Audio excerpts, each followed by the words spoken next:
please do so. Maybe Dylan will also share the link on the chat for those who cannot scan the QR code. Yes. And let me start with the presentation. Yeah. So today we'll be talking about conceptual modeling. As Dylan already mentioned, I'm Cesar Benabe. I'm a PhD student at the Biosemantics group at Leiden University Medical Center here in the Netherlands.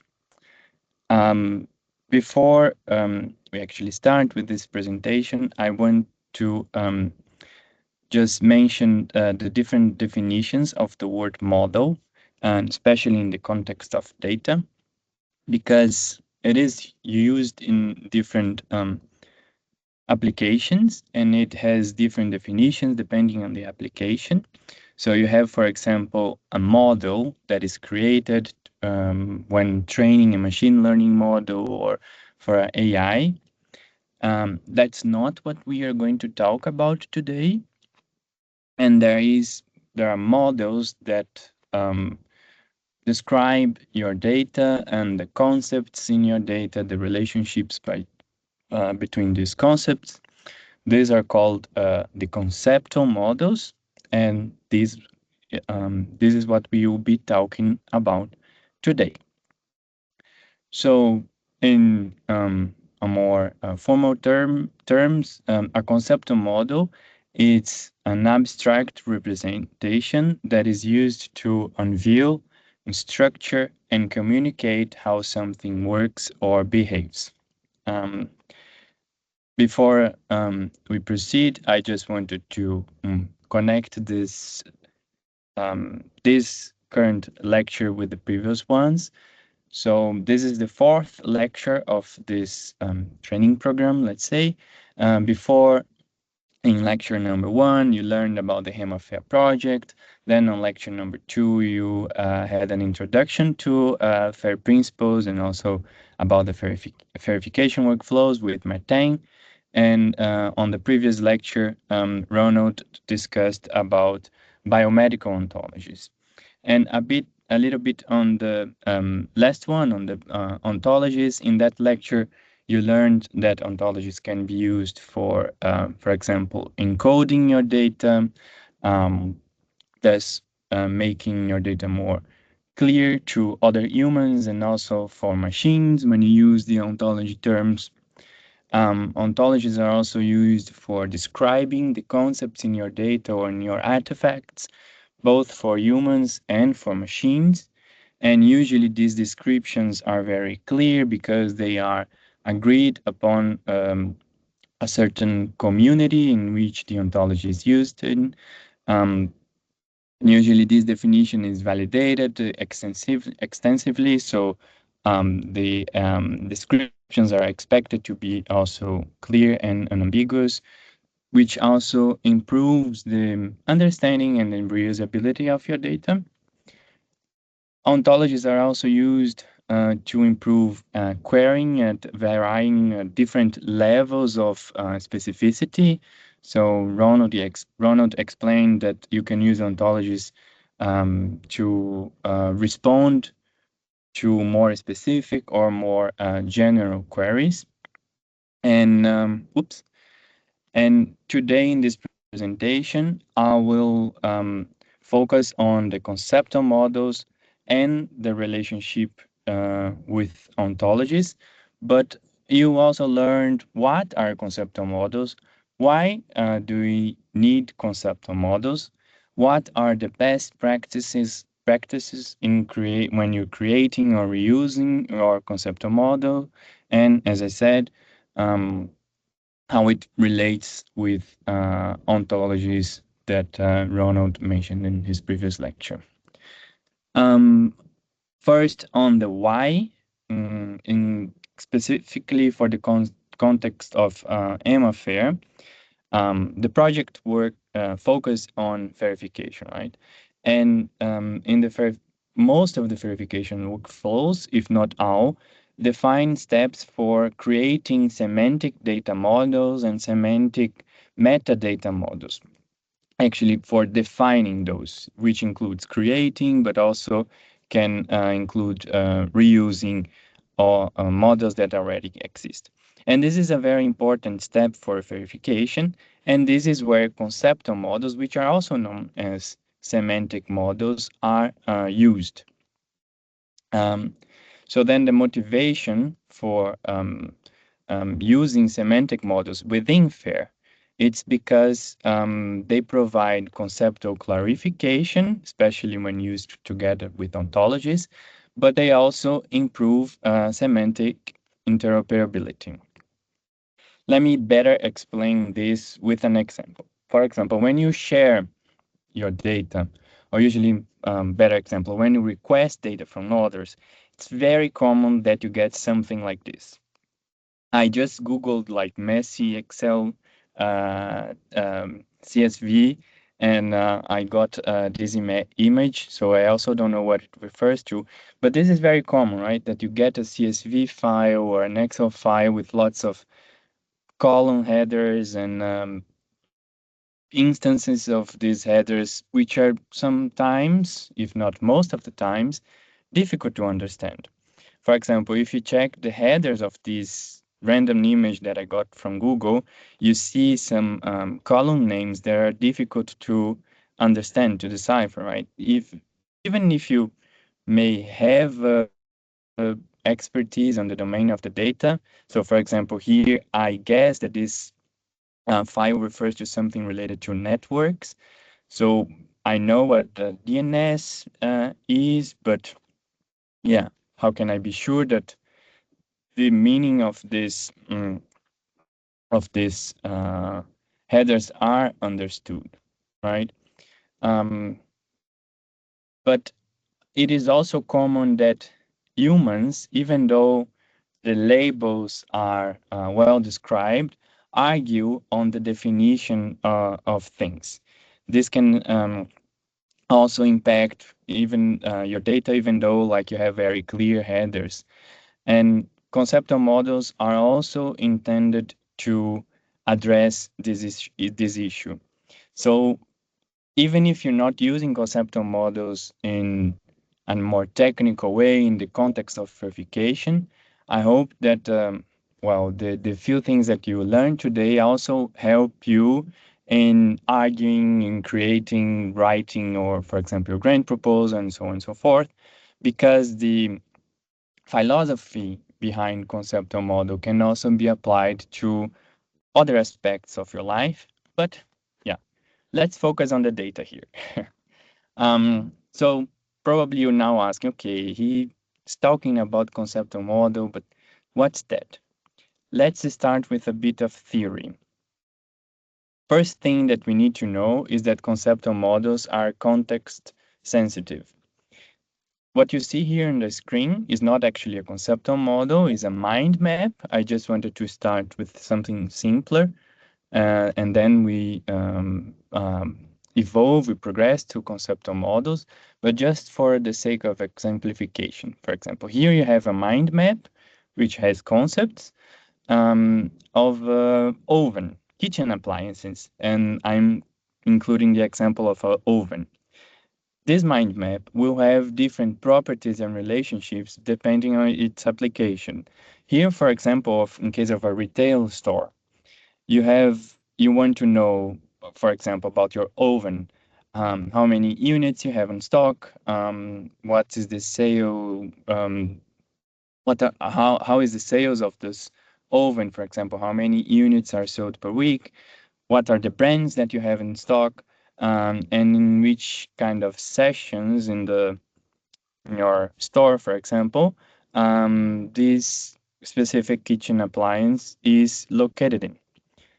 If you change context, for example, in terms of cooking, like in you're making a, let's say, your cooking book interoperable, then you want to talk about different properties of the oven, right? For example, um, how is what are the purposes that ovens can be used for example, for baking, and what can you bake in an oven, a cake or a bread, or for roasting or for grilling, and what you can roast or what you can grill in your oven, and so on and so forth.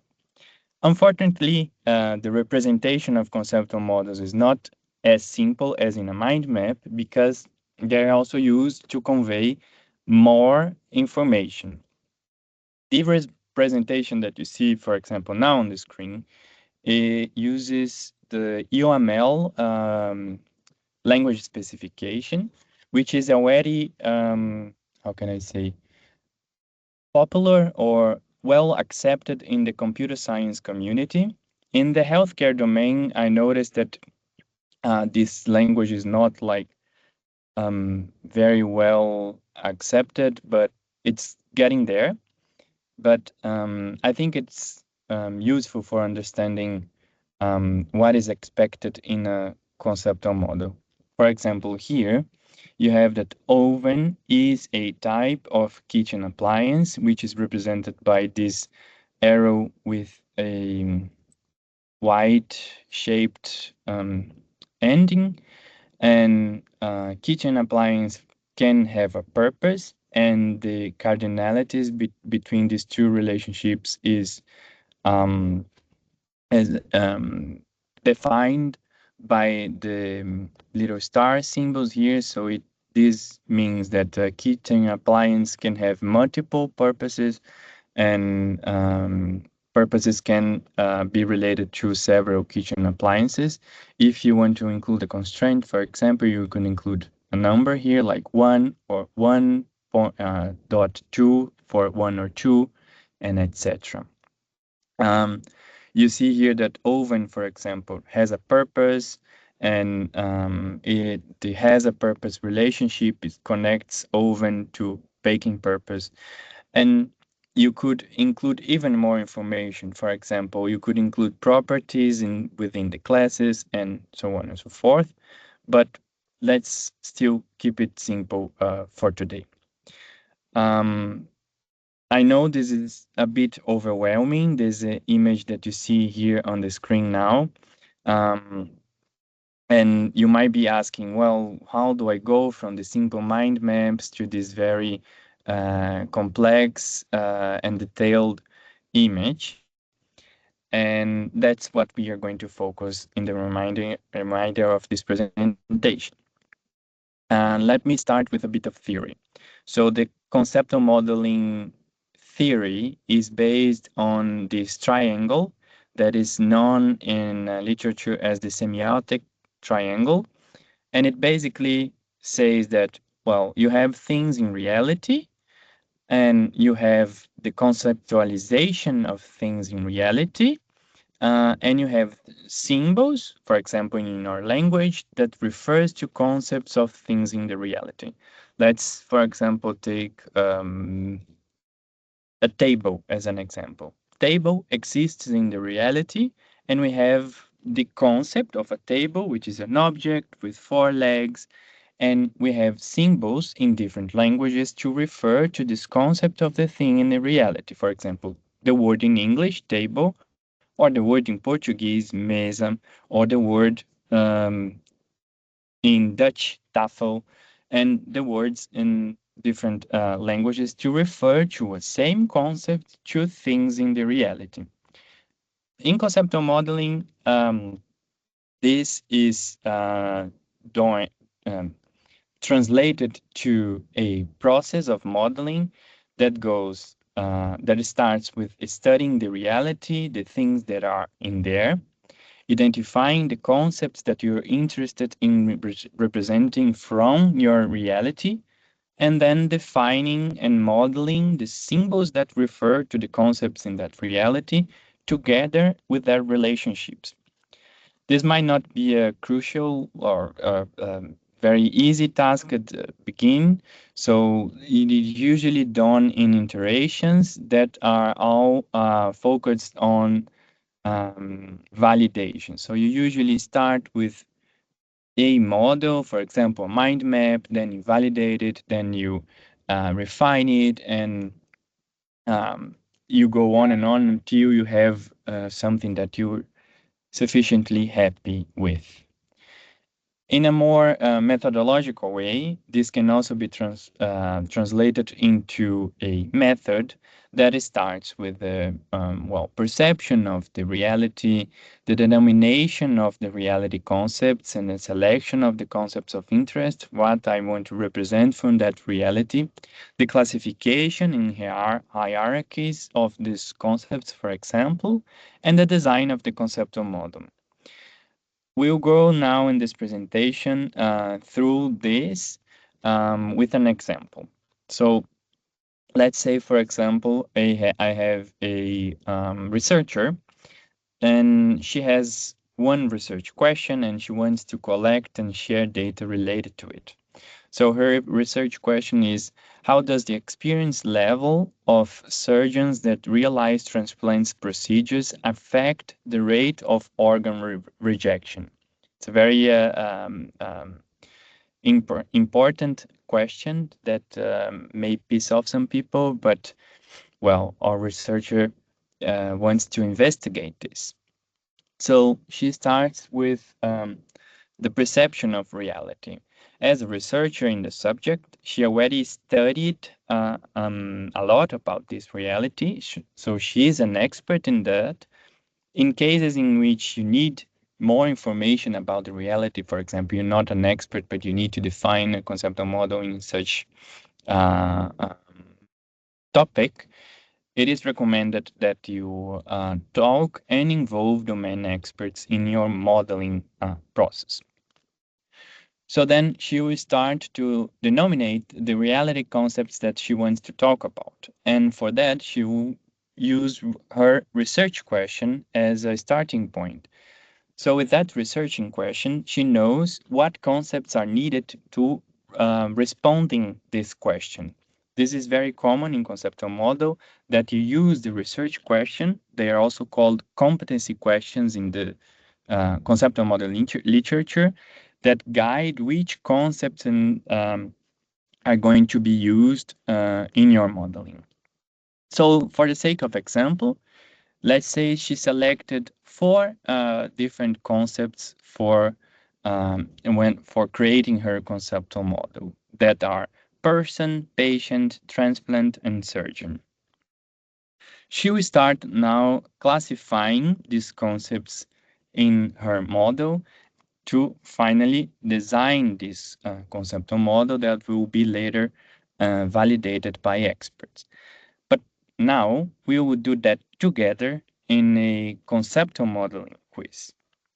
So let me just change my screen sharing, but in the meanwhile, I'll ask you to join this Mentimeter. You can use the QR code or go to menti.com and enter this code, but you can also, I thought I had a link here. Yeah, I do. I'll share the link in the chat if it makes it easier for you. And in meanwhile, I will change the screen sharing.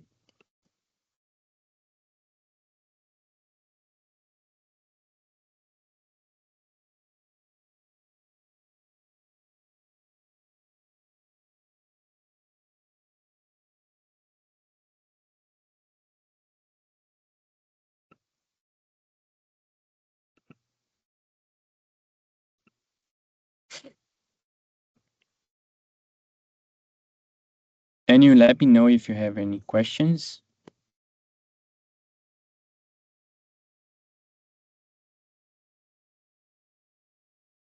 See, I usually get a feedback of how many people are in the room.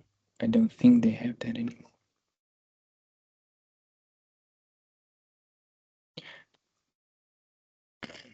But yeah, so the scenario of this very short quiz game that we'll play to understand the steps of conceptual model is the research question of the researcher that I presented just now. Let me see if I go to the next one.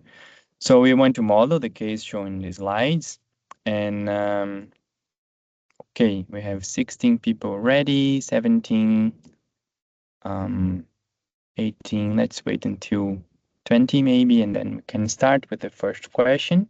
You might be asked to provide a name for this game, but you don't need to provide your real name. If you're asked to do so, you can just include a nickname. This data won't be used for any other purpose in the future. Um, Okay, 18 is enough. So the faster you answer, you get more points. So first you see a very tiny model with a picture person and patient and the arrow between then. You consider this as the same white arrow that I mentioned before. So it is saying that person is a patient. And I want to know if you think this is correct or not.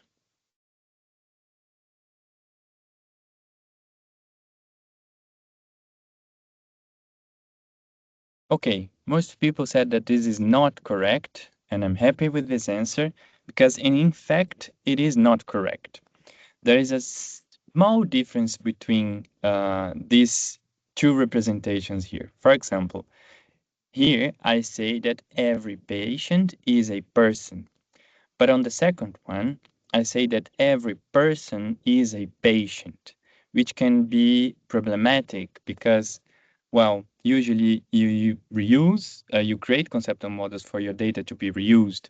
And in the second case, you will indirectly be conveying that every person represented in your data is a patient.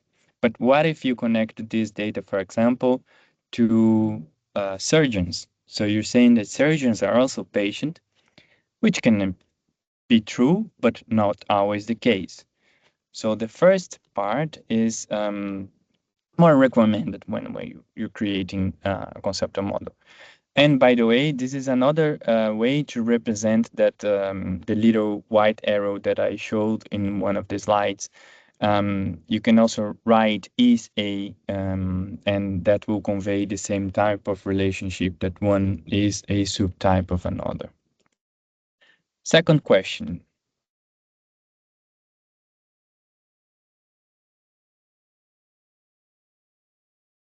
Now we have that patient and surgeon are subtypes of person, and that a person undergoes a transplant.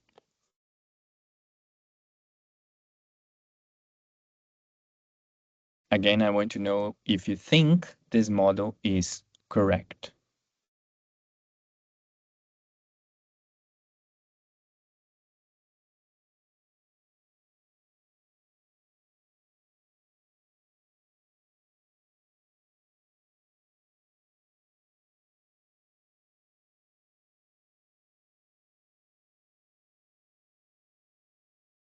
Nice. Again, most of you said that the model is not correct, and in fact, it is not correct. So here, we want to observe the different types of facts that you can convey just with the wrong relationship. Because here I describe that a person can undergo a transplant, and patient and surgeons, by being type of person, can undergo a transplant. So in your data, or in your, in a more technical term, in the instance of this conceptual model, you accept, for example, situations in which a surgeon undergoes a transplant made or executed by him or herself. Or, for example, that, um, yeah, cases like this. A more refined version of this model would be, for example, in a case in which you have a patient as a subtype of person, a surgeon as a subtype of person, and a patient undergoes a transplant and a surgeon executes a transplant.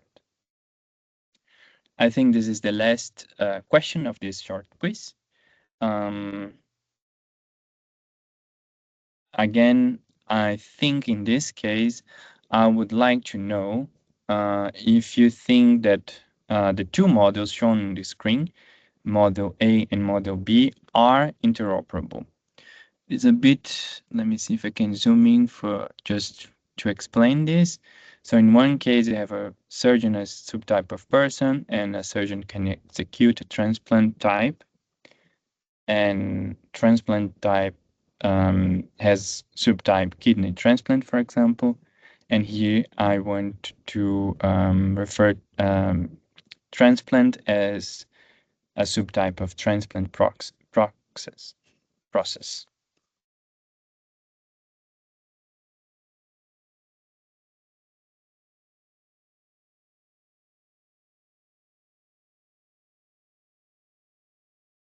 Okay, half of you said that you think it's interoperable, and half of you said that you don't think it's interoperable.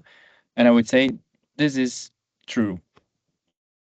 It is partially interoperable and partially not interoperable. So on one side, you're talking about types of transplants. So for example, that a surgeon is habilitated to executing a type of transplant. And on the other side, you're referring to transplant as a process. So in this case, you probably want to talk about transplants like procedures that happened in the past, for example, like who, and you want to record information on who was the patient in that procedure, who was the surgeon in that procedure, and so on and so forth. Um, there might be cases in which these two interoperate, but you have to define how these two models will interact with each other. But you cannot say that transplant here and transplant in the model A and B are the same, because one talks about the type, the other one talks about the process. Um, this is the end of the quiz. We have a winner, whoever you are. Congratulations. And yeah, let me get back to the presentation. Share. Let me find the screen again. Oops. Window. Slideshow. So by the mistakes that we made in the quiz, let's say we can all agree that this is, for example, a model that is sufficient for responding our beloved researcher questions.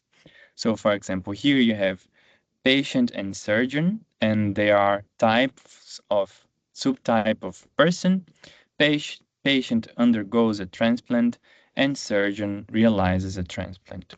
So you may think, well, okay, nice. We have a conceptual model. I can share it together with my data. I will increase its reusability, and that's enough, right? No. Oh, sorry, wrong slide. Let me go to this one. You can create conceptual models with slightly different versions that represent the same thing. And you can also, for example, use different languages. For example, here I have on the one side English, and the other side the same model represented in Portuguese. For this tiny example, you might think, well, this is okay because, well, I can use automatic translator. But imagine in the case of a very complex domain, that the translation of terms might not be very accurate, and well, you might run into issues. Also, for machines, this is not automatically the same, right? Like they will have to translate and wait for a human to check the translation, or etc. This is where ontologies coming together with conceptual model. For example, well, okay. Before going into the ontologies plus conceptual model, I just wanted to make it clear that we know the differences between them. So, for example, the conceptual model is this map of concepts and the relationships and properties that you use in a specific context of or task. So it is more like focused to represent your own data, how you understand the things and share your understanding with the world. While ontologies, they provide a more formal and structured, uh, let me just move this so I can read the slides, and more structured representation of knowledge within a domain. So ontologies are usually designed in a more robust way. They usually use, like, for example, axiomatization in the definitions for humans and for machines, and they are at least expected to be highly tested and in a community. So, for example, the classification of terms, the relationships between terms, and the definitions of terms is usually agreed by members of that community, and this definition is usually very clear. So that's why it's recommended that you create a conceptual model to share your understanding, but you also embed ontologies to make it more clear and reusable. Um, how do you do that? You can simply annotate the terms of your conceptual model, the concepts, with ontology terms. For example, here I can annotate patient with the term patient from the semantic science integrated ontology. Same with the concept of person, same with the concepts of surgeon, transplant, and etc. And you also benefit by the benefits of using ontologies. For example, here, when I annotated transplant with an ontological term, in that ontology, I had the relationship that transplant as a procedure is subtype of procedure. So you avoid issues, for example, when you're not certain if you're talking about types of transplant or transplant as a process or procedure. Um, there are languages in Elite that were created by the conceptual model research community that supports you in this process of defining conceptual models, identifying possible mistakes or possible misrepresentations. But this is a bit out of the scope of the presentation because of the complexity of such languages. I just wanted to mention that they exist. I also wanted to go back to one slide to mention um, some hints in conceptual model, because there is no correct way to model a domain. There are always viable alternatives, as we learned in the little quiz, in the short quiz. And the best solution usually depends on the application that you have in mind and the extensions or the reuse cases that you can anticipate for your data. But we can also say that this is necessarily an iterative process. You usually build a first sketch, then you talk to people, you test it with your data, you validate it with the domain experts, work on it until most of people are happy with your model. It is recommended that you give concepts, name all concepts as nouns and properties as verb tenses, and that you give concepts and properties a proper definition. Let me go back to this. Okay, so I recapped to conclude this presentation. Usually we have the data that is a bit mess when you request and you share it with headers that are not very well understood. And that's bad for reusability, for example. If you create a conceptual model that is shared together with your data, you already improve the reusability of your data because, well, this is supposed to be more clear than lots of words put together. Um, and if you include ontologies in your conceptual model, then you're even more clear about the concepts and the definitions and the relationships, and you improve even more the reusability of your data. And how can you put these together, right? Your data, your conceptual model, your ontologies. There are several ways. One is that, well, you have your data, for example, in a database. So you probably have a table, and you can share a conceptual model together with the table and map the concepts, like the headers of table, to conceptual models somehow. For example, with an Excel sheet mapping the two, you already improve readability and understandability of that data by sharing a conceptual model together with it. Or you can even uh, use the same terms in the headers in the conceptual model. You can include ontologies both in your table, for example, in the instances of your data, what terms are allowed as representations, and you share your conceptual, ontologized conceptual model together with your data. Then you have even more better in, interoperability and reusability. Or you can um, represent your data instead of like tables or SQL or a databases, for example, in a graph. And in that case, for example, you might want to use RDF to represent that data. And in that case, the graph in which your data is represented would reflect the structure of the ontologized conceptual model. This is a much more technical way of defining it, but the advantage is that, like, if you have this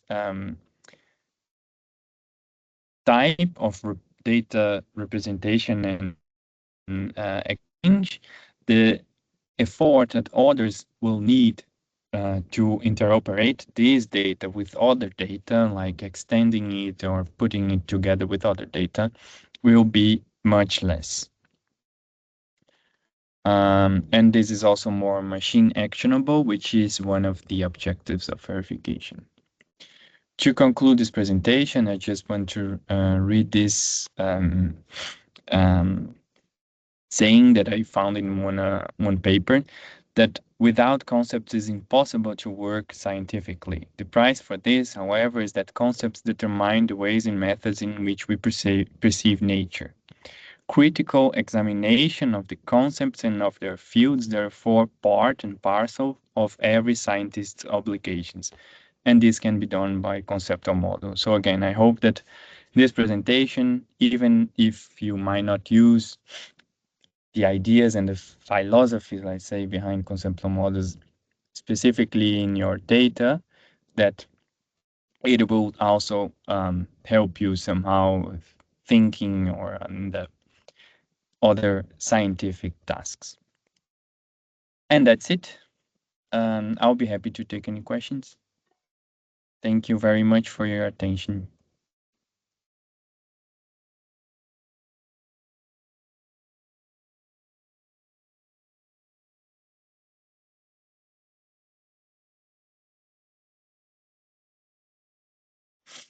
Thanks, Cesar. I think Petros has a question. Okay. Thank you, Cesar. Very nice presentation. So in the biomedical field, there are several concepts that people work with, let's say. So I guess it is possible to come up with a number of very similar conceptual models for the same concept. Yeah, correct. So is there any standardization for conceptual model, like to represent molecular diagnosis, for instance? Is there a standard model that is recommended for everyone that do that to use, or we end up with several conceptual models that do not talk completely to each other and is not fully interoperable? That's a very good question, and it's something that I should have mentioned in my presentation. Because if one of the main things that should also drive conceptual model is reuse, that before creating your own conceptual model, check what is out there in the literature, for example, or in catalogs, repositories of models, they exist. If there is already a model that you can just reuse or reuse parts of it, extend a bit.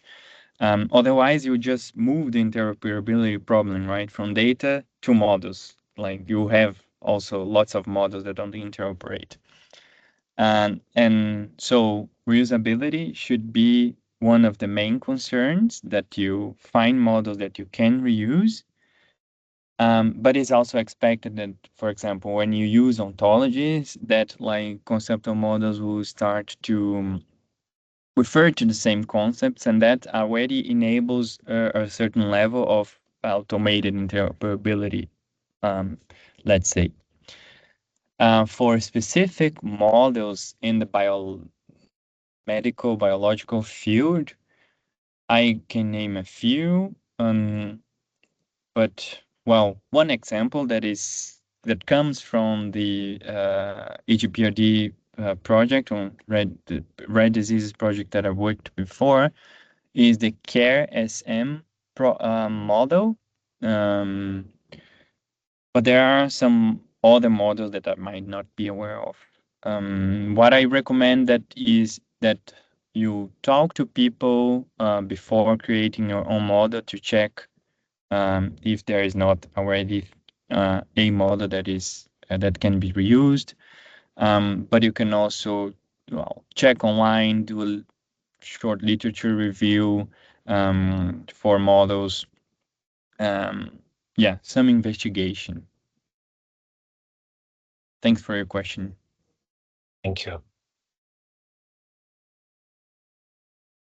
I saw another hands up, but I think it now disappeared.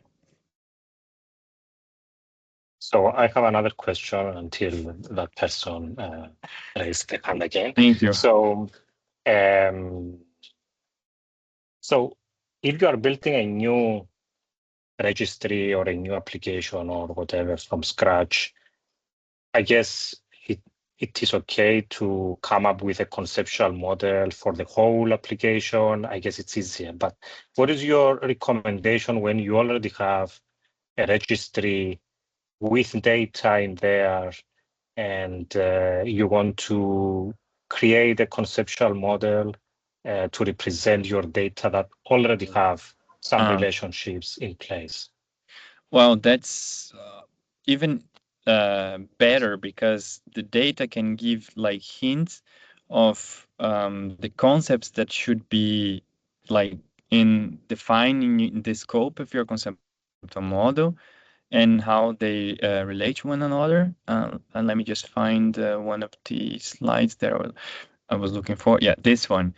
Because, for example, in the verification process, there are steps that say that you should analyze your data and metadata, and that includes analyzing the data and the metadata to identify the concepts that it talks about, the relationships of these concepts, and then you can reuse these in the definition of your conceptual model. So it's a bit like the other way around, right? Like you check your data and define, you design a conceptual model for your data. And when doing so, when designing the conceptual model, you might identify like inconsistencies or gaps for improvement that you can then retroactively apply to your data. So I would say the data is also part of the study the reality step in conceptual model. Does it answer your question? Yes, thank you very much. Thank you.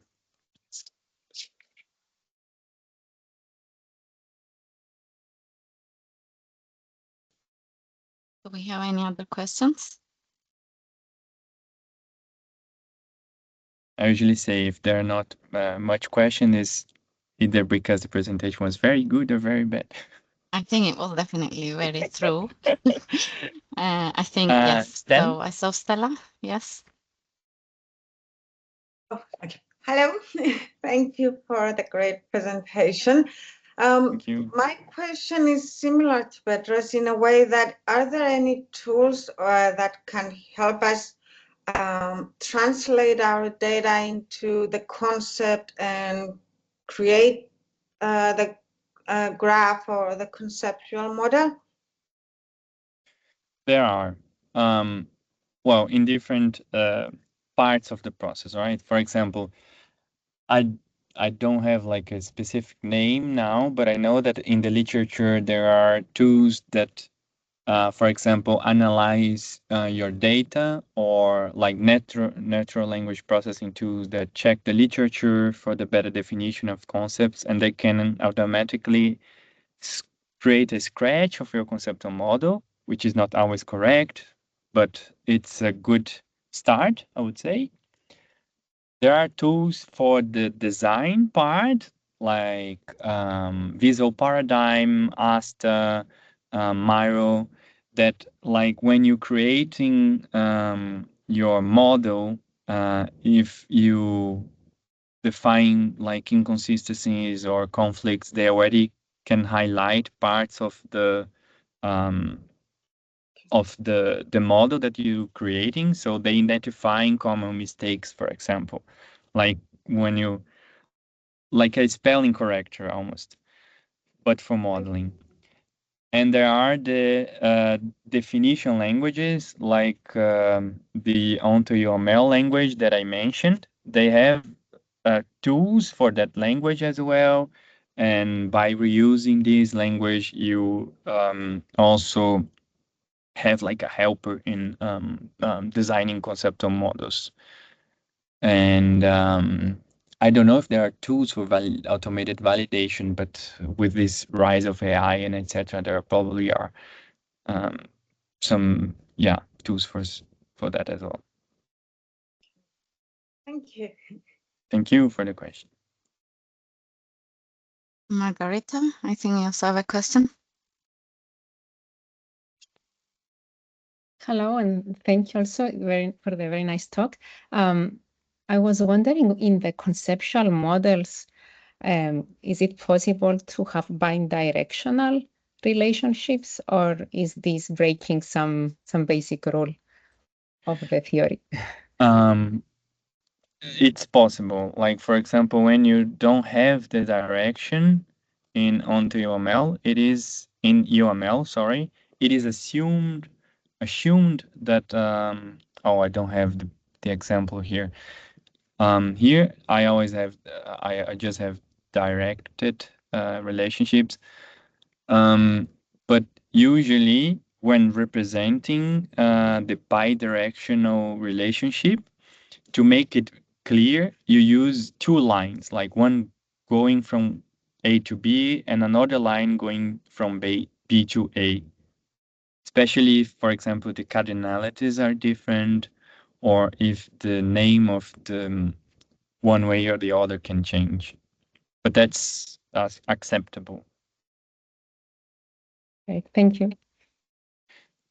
I would just add that usually you try to avoid several bidirectional relationships, because then you might end up with a circle. Like for example, one concept depends on the other, that depends on the other, that depends on the first concept. Then you have an issue.